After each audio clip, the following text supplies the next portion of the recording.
Good morning from Panhandle Outdoors with Winston Chester. Panhandle Outdoors, your source for fishing, hunting, and information for folks who enjoy the great outdoors. Now sit back, relax. It's Panhandle Outdoors. Good morning, folks. Welcome to Panhandle Outdoors. I'm Winston Chester. I want to welcome you to the show on this Tuesday morning. We're well into November, getting started on it, and our weather brought to us by Haney Technical Center at the corner of Baldwin Road and Highway 77. Number is 767-5500. Give them a call for any of your endeavors you may want to partake of in the future. Now, today's weather is going to be nice. It's going to be real sunny. It's going to be a high of 75 and a low of 61. The water temperature remains at 78 degrees. It's been that way about a week now. But it's going to be windy. It's going to be a strong northeast wind coming in about 10 to 20. But let's look at our river readings right now. The river readings are nice. Apalachicola, folks, is low. It's below 2 foot. It's reading a 1.7 this morning, and it looks like it's going to stay around that all week long. That's a river reading at Bluntstown. Excuse me. Let's get this sticker right here. Now let's go to the Choctawhatchee. The Choctawhatchee at Caryville, it is in good shape. It bumped up a little bit over the weekend, and it's dropping this morning, and as of last night, it's reading a 5.3. It's going to be dropping out all week. It looks like going on down about 4 foot or so. Now, take a look at our tide chart brought to us by Kent Forest Lawn Funeral Home and Cemetery right here on 23rd Street, and their motto is when carrying counts. So we have some really good tides this week. Today is Tuesday, November the 5th, and we have a low tide this morning at 7:44. Pretty soon we'll have a low tide. Then the rest of the day, the tide's going to be coming in strong, and a high tide will be tonight at 9:49. It's a strong incoming tide all week long. So really, really good looking tides. And again, let me mention our marine forecast be blowing out of northeast at 10 to 20. All right? That takes care of our weather. We'll take our break and be right back. Hi, welcome back, folks. Glad you're watching the show this morning. Let's start off with an early season bow hunting report. It's been a pretty good year so far. First of all, the weather's been gorgeous. We've had that one rainy day, but other than that, it's sitting in a tree stand in early morning watching these sunrises, and then late in the afternoon the sun sets. I'm getting some good reports of guys and girls just enjoy being out. On the harvest, though, Ben Steele got a nice 9-point on Halloween Day. I showed that picture. A really nice buck he got. The doe harvest has been really good. Brant Marshall actually has gotten 2 does. Marcus Parrish picked up a nice doe Saturday afternoon. So it's been a really good start off. Some people are still having trouble with bears. I got a report from Hunter over on Star Avenue, has a lease there north of Star Avenue, and he got into his tree stand at 10 o'clock Saturday morning, sat in a tree stand till dark, and all he saw was bears all day long around his feeder. And he said his camera's been showing deer at night. So I tell you what's going on. Those bears are feeding in the daytime, and the deer staying away. And when the bears get full, they're going back to the den and go to sleep. And then the deer coming out to the feeder and not much corn left. So you got to reverse that role. I don't know the secret on doing that, but that's exactly what's going on in that particular area. That's on the eastern end of Bay County. There really is a bear problem. Our director, Bob, there behind the camera, he's telling me he and his wife would pulled out the other day over there on the other side of town on Bicycle Road and saw a bear down the road, and he was trying to get his camera out to get the picture. So anytime you get pictures of bears, and I'll send them in. People love to see those pictures. So the bow hunting report, the early part of the season, been really good. So it's been good. Now let's go. Speaking of hunting, I wrote down some notes I want to talk to you about tree stands and what's the safest tree stand in all the hunting this year. I'm just going to go from my personal experience. I don't have any studies to back it up, but I promise you I could find some studies that are going to say the same thing. The safest stand, of course, is a ground blind. A little portable tent you move around, and I love those because of the portability of them. And then you also have a chair to sit inside, and you look to the left and out, all around. You got those windows, and they're very comfortable, and you can put them in a good spot. So that's my favorite stand now. I'm hunting more and more out of that. Now, a lot of us still like to get up a little bit high so we can look down and sort of into some openings and all. And the safest one, and I have one of these, is a 4-legged stand, a 4-legged aluminum stand. The ladder's built in. You climb up about 8 foot. You still got a 6-foot area to sit in, and on a piece of plywood, and that's a good, safe tree stand. I really enjoy mine, and I have it in a good spot, and I'm going to use it again pretty thoroughly this season. Now, after the four-legged stand, you have those next, I guess, would be the tripods. My son-in-law, Walter, has some of those tripods, and I've hunted out of those. And I like them. They sort of go up, you have a tripod here, three-legged, and then you climb up there. And what's good about them, you can some of these even rotate a little bit, and it's safe when you get up there and all, and they're a little bit higher. But those are pretty stable and pretty convenient, and I like those too. And then the next one, to me, the lower end as far as safety, would be the ladder stands where you just lean them up against a tree and just strap onto a tree. And the trees like this and the stand, sometimes the stand gets a little bit of wobbling and all. I know they make them big and everything, but the bigger they are, the heavier they are. The advantage of those ladder stands is the portability of them, being able to take them down to the creek or down to the swamp somewhere and find a tree, where that rub's going to be, whatever. So that's a great advantage of them, but to me, the advantages does not outweigh the disadvantages of maybe not being safe and falling out a little bit when you're leaning and all that. And you know those stories. So that, in order from safest to unsafest, that's what I believe on our tree stands right there. So anyway, that's just how I feel. So let's see. I was going to also mention stands and all. Now, you might want to buy someone a tree stand for Christmas, but I started thinking about a Christmas list, and I'm going to put up some ideas for Christmas shopping. Now, first of all, people ask me about the book Full Box, but before I get in, let's talk about Full Box. It's in the process of being redone. We've run into a problem, as always. When we first did the book, we had it on a computer program called Quark. Okay, now the printing companies across America, that's out of date, that program. So we're having to convert it from that program into, I say we, Gail and Wendy are doing all the work. I wouldn't know which end to turn it on, but they're putting in what's called a new design program. And when you transfer it, sometimes the font is different size and the picture is sort of out of place. And they've had to go page by page, and they're about to get it wrapped up to sort of redo it and make sure that everything's set.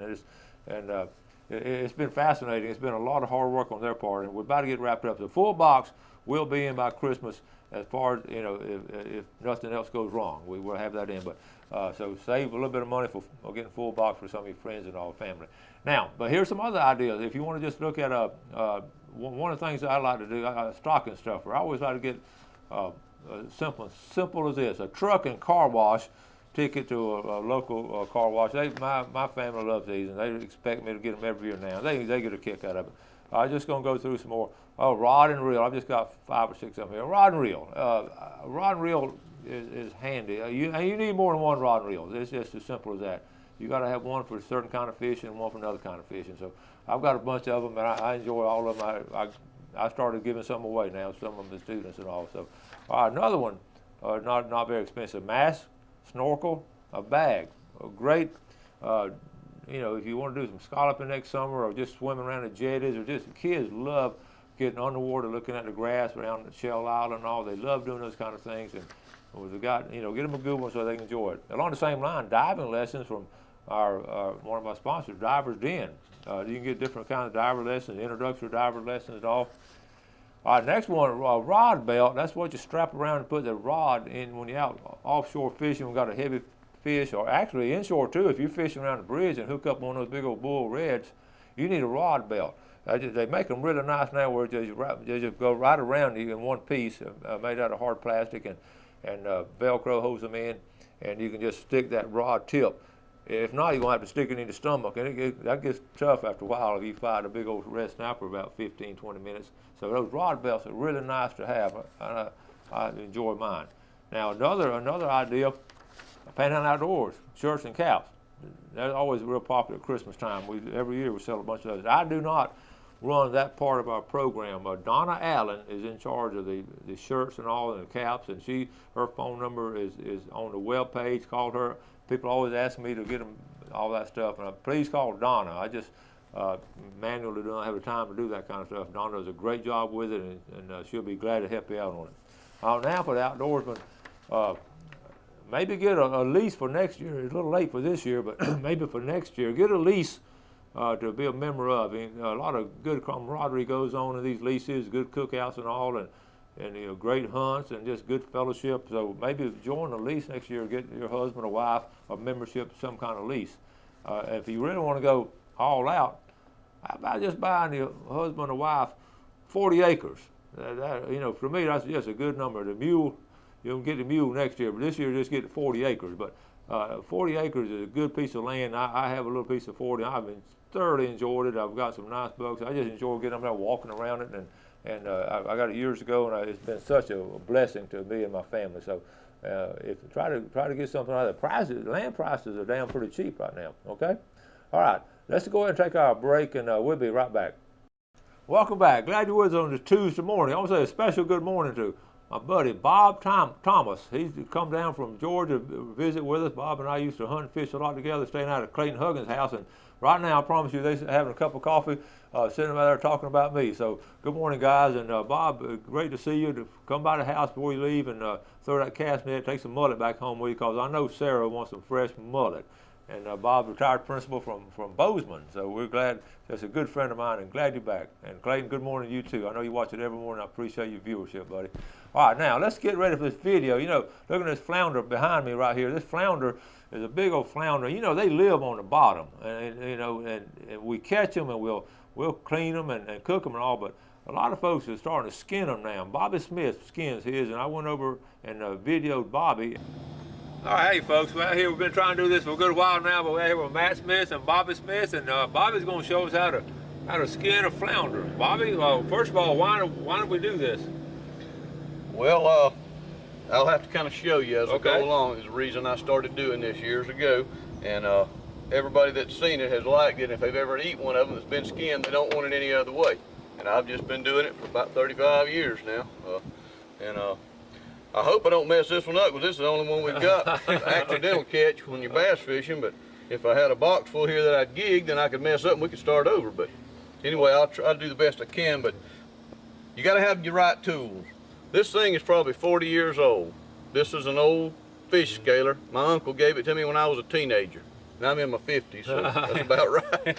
Anyway, you got to have something with teeth that'll get those little fine scales off of the white side. I scale the bottom side. Yeah. Other is just a set of regular catfish skinner, something you can grip the skin, pull, and then you need a fairly sharp, well, it needs to be sharp, but a fairly thin bladed, pointed knife. But the reason that I skin a flounder, let's just scale a little portion here. Now that's what most people would do with a flounder. Now you can run your fingers across that and there's no scales on it. It's smooth as it can be. But watch this. See that black slime and mud? That's what you're eating when you eat a flounder that hasn't been skinned. Yeah. So therefore, I get rid of that. First thing, of course, I turn him over and I scale the white side. Well, they live on the bottom, so they're gonna get all this on them. Mm-hmm. But the white side doesn't have that old black mud in it like the top does. I don't know if it's mud or just fish slime or what it is. Don't pretend to be a scientist. I feel better about it, and everybody says they taste better that way. So that's the way I've always done it, and I've stood here and skinned over 100 pounds when I used to do this commercially. Yeah. And all right, we've got him scaled now, so we're just gonna rinse those scales off and then turn him over, and this is where the skinning part starts.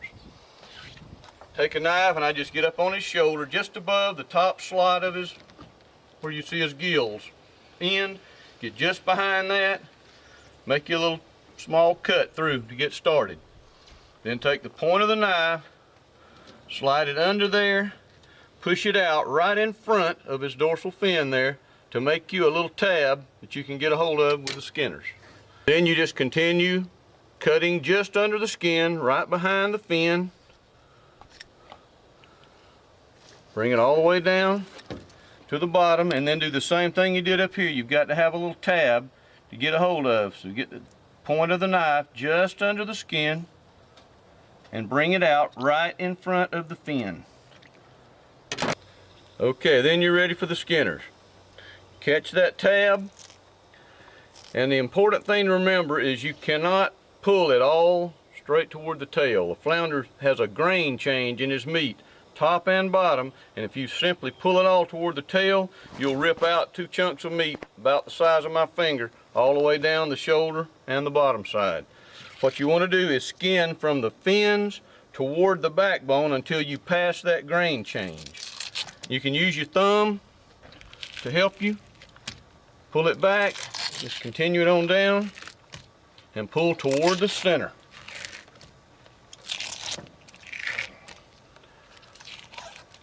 All the way down to the bottom of the fin. Right there is where that meat changes grain. You can see this coming straight in, these lines, and these lines are at a 45-degree angle. And this is that strip that you'll tear out if you try to pull it straight. All right, then we do the same thing with the bottom. We get the thumb under to help you, or use your first finger. Pull towards the backbone, toward the center.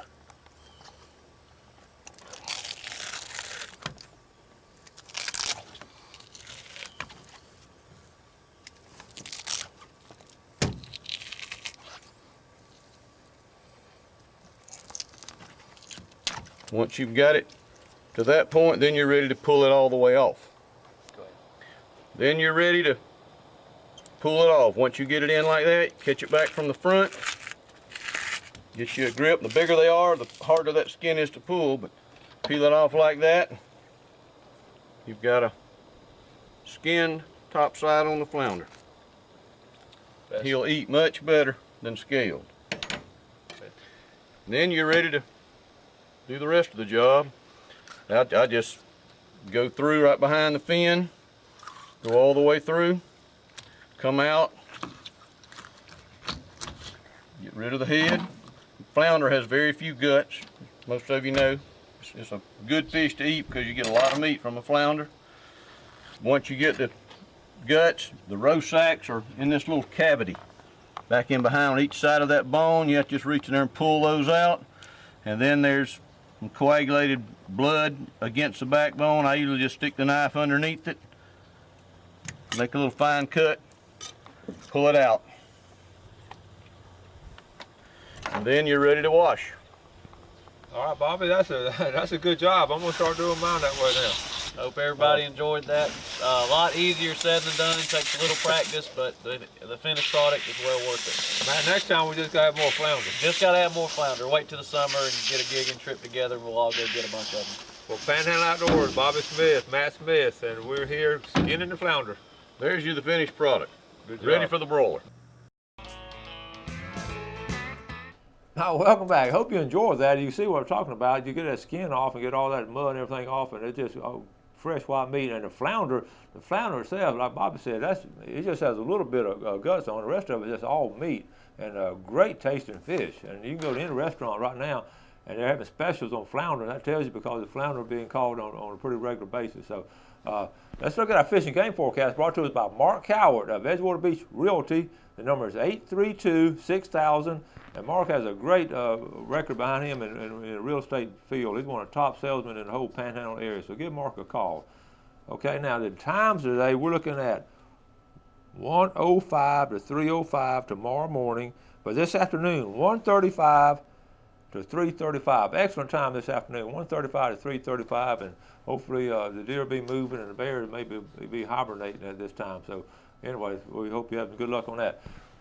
Take a look on an email sent to me by Mandy Miller Warren. You know, Mandy was on the show last week, and trying to, I want to show y'all how young and outstanding females can really be a great participant in outdoors, and we try to spread the good news and all. And Ronnie Pepper sent me an email and said that when I had her on, that was the best show I've ever done. And Ronnie, I thought I'd done some other good shows too, but thank you for the compliment. But anyway, Mandy sent me an email. Hey, Coach, I talked to one of the girls from the dove shoot yesterday. Remember, they had the dove shoot, all-girls dove shoot, had 9 ladies out. And 2 or 3 of those ladies had really never shot a gun because they had a bad experience growing up or something, or had not been exposed to shooting a gun. So this one of the girls that was in the dove shoot sent Mandy an email after the show. She said the one that's afraid of guns. This lady is saying she was planning her 13-year-old daughter's birthday party for Saturday. They are doing a skeet shoot for her and her friends. Made me so happy to know that her experience is one that she and her daughter will continue in the future, and that she will be responsibly introducing it to other young girls. Just wanted to share that with you because your show and the outdoor ed class at Mosley have so much influence on our young people in Bay County. and it gets me excited. So have a great day, Mandy. Love, Mandy. So I appreciate that, man. That's sweet of you to send that, and really, and she's right. That young lady there will have an opportunity to be exposed to some really good shooting, some safe shooting, and have a lifetime of enjoyment of shooting sports. So, and who knows what other girls at that party may really enjoy that too. So, and some of them may not want to do it, but some may really love to do it. All right. Now, got some more good news. I got it right here on my iPhone.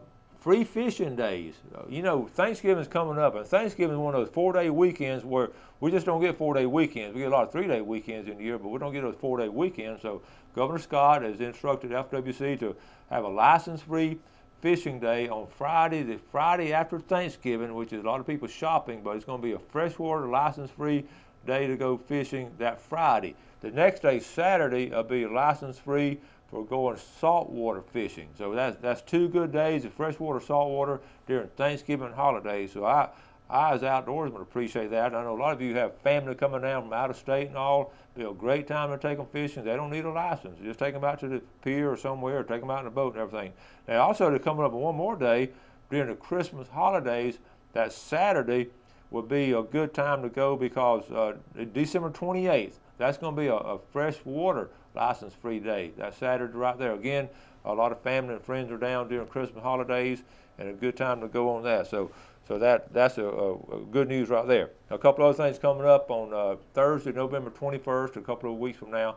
First Baptist Church will be having their wild game cookout, so go ahead and start planning on going to that. I'll definitely be there. Enjoy going to theirs. Enjoy going to all of them. But they're one of the first ones to do it. Steve Wilson and that group do a great job. We got a great speaker coming again, and looking forward to it. That'll be a Thursday, November the 21st. Okay, a couple more announcements. One thing I want to do, Thanksgiving, we're of course thankful. Anytime during the month of November, a lot of people are doing what they're thankful for. So if you want to email me and I'll share it on there what you're thankful for the whole month of November, just send me an email or call me or something, and I'll mention it on the show, or send me pictures, or you're thankful of this right there. So I do that with my students too, and we really get a kick out of it. They're really enjoyable. All right, got to get out of here. Got to run out of time again. Thank y'all for watching Panhandle Outdoors, folks. We appreciate it. Appreciate you supporting our sponsors. You have a great day. Do something good for somebody, and God bless. Thanks for joining us for Panhandle Outdoors with Winston Chester. Panhandle Outdoors features hunting, fishing, and other activities and information to help you enjoy the great outdoors. Join us next time for Panhandle Outdoors.